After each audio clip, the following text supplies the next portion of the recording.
Resumen capítulo 40 del libro Libertador. Una noche sobre el lago. Sentada sobre la llanura cubierta de hierba en el crepúsculo primaveral, la gente comió los alimentos que Cristo proveyera. El milagro de los panes llamó la atención de todos en esa vasta muchedumbre. Se decían unos a otros: no hay duda que ese profeta que esperábamos. Ese acto culminante les dio la convicción de que entre ellos se encontraba el Libertador durante tanto tiempo esperado. Él era quien haría que Judea, un paraíso terrenal, una tierra donde fluyese leche y miel. Él podría quebrantar el poder de los odiados romanos. Él podría curar a los soldados heridos de la batalla. Él podría suministrar alimento a ejércitos enteros. Él podría dar a Israel el dominio, por tanto tiempo anhelado. La gente estaba lista para coronar al rey inmediatamente. Vieron que él no hacía esfuerzos para procurarse honores y temieron que nunca haga valer su derecho al trono de David. Consultando entre sí, se pusieron de acuerdo en tomarlo por la fuerza y proclamarlo rey de Israel. Los discípulos se reunieron a la multitud para declarar que el trono de David era herencia legítima de su maestro. Esperaban que los arrogantes sacerdotes y príncipes se vieran obligados a honrar al que viene revestido con la autoridad de Dios. Pero Jesús vio lo que estaba tramando y cuál sería el resultado de ello. Eso terminaría en violencia e insurrección, lo que estorbaría la obra del reino espiritual. Debía detener ese movimiento inmediatamente. Llamando a sus discípulos, Jesús les ordenó que tomaran el bote y volvieran enseguida a Capernaum, dejándolo a él despedir a la gente. Nunca antes había parecido tan imposible cumplir una orden de Cristo. Esta parecía la oportunidad de oro para establecer a su amado Maestro sobre el trono de Israel. Les era difícil irse solos y dejar a Jesús en esa orilla desolada.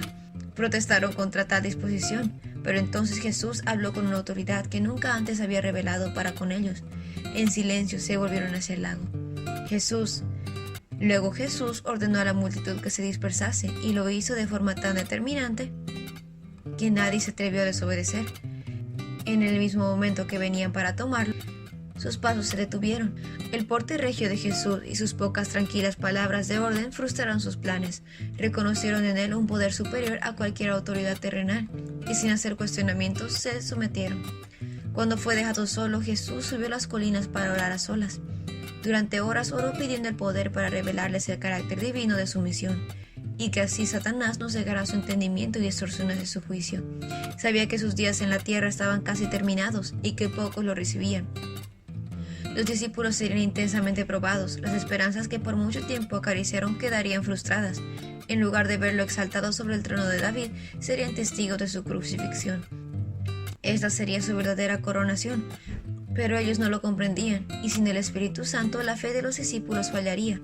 Jesús derramó ante Dios sus súplicas por ellos con amargas agonías y lágrimas. Los discípulos no habían zarpado inmediatamente, porque habían esperado que Jesús viniese con ellos. Pero al ver que se hacía más y más oscuro, subieron a la barca y comenzaron a cruzar el lago rumbo a Capernaum. Murmuraban porque Jesús no les había permitido proclamarlo rey. Se culpaban por haber cedido con tanta facilidad. Si hubiesen sido más persistentes, pensaban, podrían haber logrado su propósito. La incredulidad estaba posicionándose de su mente y corazón. El amor por recibir honores los había cegado. Anhelaban ver a Jesús exaltado como les parecía que debía hacerlo. El recuerdo de este día precioso y glorioso debería haberlos llenado de fe y esperanza, pero ellos se olvidaron de todo. Sus pensamientos tormentosos e irrazonables, y el Señor les dio entonces otra cosa para afligir sus almas y ocupar sus mentes. Dios a menudo hace eso cuando las personas se crean cargas y dificultades. Los discípulos no necesitaban hacerse dificultades. El peligro se acercaba rápidamente. Una violenta tempestad silenciosamente venía en dirección a ellos, y no estaban preparados para enfrentarla. Fue un contraste repentino, y cuando el vendaval los alcanzó sintieron miedo. Olvidaron sus resentimientos, su incredulidad y su impaciencia. Cada uno se puso a trabajar para impedir que el barco se hundiese.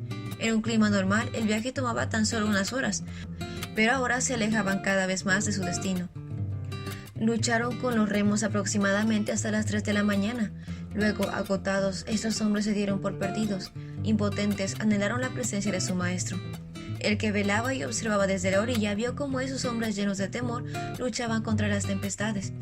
Con el más profundo interés, sus ojos siguieron al barco agitado por la tormenta, con su valiosa carga. Esos hombres harían de ser la luz del mundo. Cuando sus corazones estuvieron aplacados, apagada su ambición, no santa y en humildad, oraron pidiendo ayuda, y se les fue concedida. En el momento que ellos se creyeron perdidos, un rayo de luz reveló la figura misteriosa que se aproximaba sobre el agua, pero ellos tuvieron por enemigo al que venía en su ayuda. El terror se apoderó de ellos. Los remos que habían sujetado con músculos de hierro ahora se les cayeron de las manos. El barco se sacudía al impulso de las olas. Todos los ojos estaban clavados en esa visión de un hombre que caminaba sobre el espumoso oleaje de un mar agitado. Ellos pensaron que era un fantasma y que presagiaba su destrucción y gritaban aterrorizados. Jesús siguió avanzando, como si fuera a pasarlos de largo, pero ellos lo reconocieron y clamaron pidiéndole ayuda. Su voz aquietó su temor. «Soy yo, no tengan miedo». Tan pronto como pudieron creer este hecho prodigioso, Pedro exclamó: «Señor, si realmente eres tú, ordéname que vaya hacia ti caminando sobre el agua». «Sí, ven», dijo Jesús. Mirando a Jesús, Pedro caminaba seguro, pero cuando miró hacia atrás a sus compañeros que estaban en el barco, sus ojos se apartaron del Salvador. Las olas se elevaban a gran altura y sintió miedo. Por un instante Cristo quedó oculto de su vista y su fe lo abandonó. Empezó a hundirse y cuando las olas anunciaban la muerte, Pedro elevó sus ojos de las airadas aguas y exclamó: «Sálvame, Señor». Jesús sujetó la mano extendida y dijo: «¿Tienes tanta poca fe? ¿Por qué dudaste de mí?». Caminando lado a lado, Pedro apretaba su mano con las de su maestro y juntos subieron al bote. Pero ahora Pedro estaba sumiso y callado. Por la incredulidad y el orgullo casi había perdido la vida. Tienen dificultades con cuánta frecuencia miramos a las olas en vez de mantener nuestros ojos en el Salvador. En este incidente sobre el mar, Jesús deseaba revelar a Pedro que su única seguridad estaba en depender constantemente del poder divino. En medio de las tormentas de la tentación, él solo podía caminar seguro si confiaba en el Salvador. Si hubiese aprendido la lección de esta experiencia sobre el mar, no habría fracasado cuando le sobrevino la gran prueba. Día a día Dios instruye a sus hijos. Por las circunstancias de la vida diaria, Dios los está preparando para desempeñar su papel sobre un escenario más amplio. Pero Satanás planea aprovecharse de nuestros defectos heredados y cultivados. Solo podemos caminar seguros cuando comprendemos nuestra propia debilidad y miramos fijamente a Jesús. Apenas hubo tomado Jesús un lugar en el barco, el viento cesó, y enseguida la barca llegó a la orilla donde se dirigían.